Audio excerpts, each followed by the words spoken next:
ஒரு அம்மா இருந்தாங்க. யார் இருந்தாங்க? ஒரு அம்மா இருந்தாங்க. அவங்க தவம் இருந்து ஒத்த பையனை பெத்தெடுத்தாங்க. அந்த பையன் பிறக்கும் பொழுது கண்ணு தெரியல. அந்த தாயினோட உள்ள எவ்வளவு வேதனைப்படும், எவ்வளவு வேதனைப்படும். ஆமா. அப்போ அந்த பிறவி குழந்தை பிறந்து அந்த மகனை அந்த காலத்துல என்ன பண்ணுவாங்கன்னா, குழந்தை பிறந்தவங்க எல்லாம் பிச்சை எடுக்க விட்டுருவாங்க. இந்த காலத்துல நல்ல பிள்ளைகளை கடத்தி கொண்டு போய் கண்ணை நோண்டி காதை வெட்டி கைய வெட்டி ரோட்ல பிச்சை எடுக்கிறாங்களே இல்லையா? அந்த காலத்துல பிறவியாய் பிறந்த குழந்தை பிச்சை எடுக்க வைத்தார்கள். என்ன எடுக்க வச்சாங்க? பிச்சை எடுக்க வச்சாங்க. இப்போ அவனுக்குள்ள மிகப்பெரிய வேதனையாக இருந்தது, மிகப்பெரிய கவலையாக இருந்தது. என் வாழ்க்கை மாறாதா? என் வாழ்க்கை மாறாதா? என் வாழ்க்கையில ஒரு வெளிச்சம் வராதா? இந்த உலகத்துல பார்க்க மாட்டேனா? எல்லாருடைய கையை ஏந்திட்டு இருக்கிறனே, எப்பொழுது நான் தாயோடு தகப்பனோடு கூட உறவனோடு சந்தோஷமா இருப்பேன்? ஒரே கவலை. எப்போ இந்த மாதிரி ஒரு பாஸ்டர் வந்து, ஐயா இயேசு ஒருவர் இருக்கிறாரு, அவர் ஏசப்பா, அவர் சர்வ வல்லமை உள்ளவர், அவர் அந்த சராசரங்களையும் படைத்தவர், அவரை நோக்கி கூப்பிடு, நிச்சயமா உனக்கு உதவி செய்வார், விடுதலை தருவாரு அப்படின்னு சொன்னார்.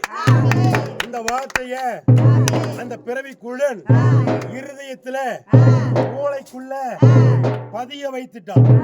என்ன பண்ணுனா? பதிய வைத்துட்டான்.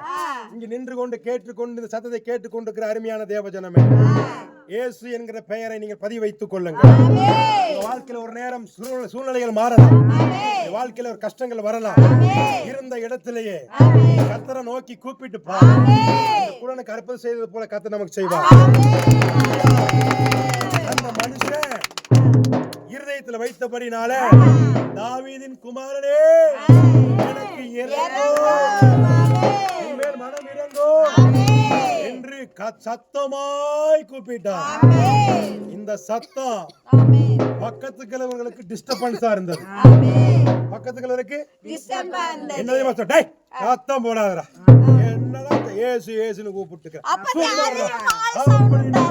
அப்படின்னு மிரட்டுனாங்க. ஆனா அந்த பையன் கேட்கல.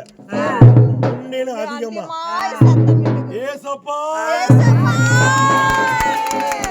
அங்க ஒரு ஊர்ல போட்டோம், கேட்கல.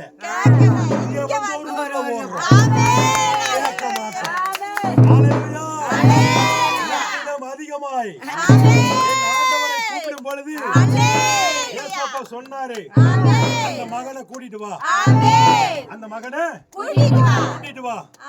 இந்த நாட்கள்ல அவங்க வீட்டுல மதம் மாற வேண்டாம், நீங்க இருந்த விடமாகவே வாழ்க்கையில் என்ன பிரச்சனை இருந்தாலும் ஏசப்பா என்று கூப்பிடுங்க, அவர் உங்களை தேடி வருவார். அந்த மகனை கூட்டிக் கொண்டு வந்து அவரு தன்னுடைய கையினால கரத்தை வச்சு அந்த கண்ணை தொட்டு பார்வை அடைவாயாக என்று அவன் கண்கள் திறக்கப்பட்டது. இதுவரை கண்டிராத அதிசயம் நடந்தது. விரைவிலே பிறந்த ஒரு மனிதனுடைய கண்ணை எந்த சக்தியாலும் திறக்க முடியும். இயேசு கிறிஸ்து திறந்து கொடுத்தார், அவரை ஏற்றுக்கொண்டார். விடுதலையை கொடுத்தோம், விடுதலையை கொடுத்தோம், கர்த்தர் நன்மை செய்தோம், இந்த நாளில் நன்மை செய்ய வல்லமை.